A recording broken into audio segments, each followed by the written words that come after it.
Notre enquête ce soir sur ces panneaux publicitaires implantés ici et là à l'entrée des villes, plus ou moins grands, plus ou moins voyants. Voyons ce soir qui décident de leur présence sur ces terrains publics, comme chez les particuliers. Répondent-ils à des règles précises? Tout cela, vous allez le voir, à un coup. Ambroise Boulet et Mathias Second.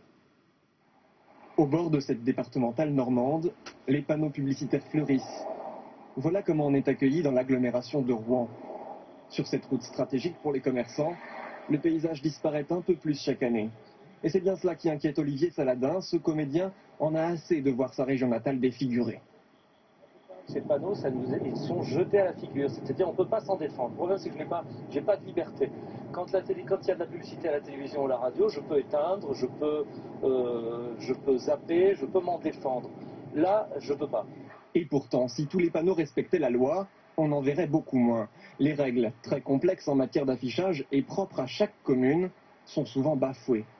Par exemple, sur cette haie grillagée, l'affichage est normalement interdit, mais les contrôles sont inexistants. De toute façon, il n'y a pas besoin de mettre l'autorisation, on le met, puis on attend, puis voilà. Puis comme il n'y a personne pour le faire, que ça ne choque personne, et ben ça reste comme ça, quoi. Partout dans les périphéries urbaines, ce raisonnement est appliqué. C'est la jungle. Les afficheurs cherchent à exploiter le moindre mètre carré, souvent sans considération pour le règlement et en toute impunité. Mais alors, que fait monsieur le maire? La loi dit qu'on n'a pas le droit d'en mettre. Donc de toute façon, vous pouvez vous référer à ce texte-là. Oui, on peut se référer probablement à ce texte-là. Je peux vous faire le relevé d'infraction, je vous l'enverrai. Je veux bien. Et vous l'appliquerez. Volontiers, je suis pas sûr de pouvoir l'appliquer. Pas sûr non plus de vouloir l'appliquer. Souvent, les maires choisissent de tolérer cette prolifération de panneaux. Si je ne tolérais pas ce genre de choses, je serais vraiment le Don Quichotte et le seul à le faire. J'ai peut-être des sociétés ici qui annoncent et qui choisiraient une autre ville.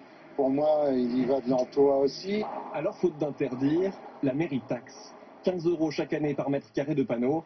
Pas de quoi dissuader et à peine de quoi alimenter les caisses de la commune. Les particuliers, eux, s'en tirent beaucoup mieux pour peu qu'ils aient un panneau dans leur jardin. Ce propriétaire touche 1 200 € par an des annonceurs.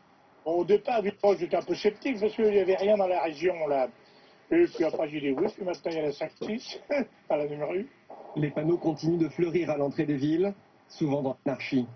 Ce qui permet à l'industrie de l'affichage d'enregistrer plus de 2 milliards € de chiffre d'affaires chaque année.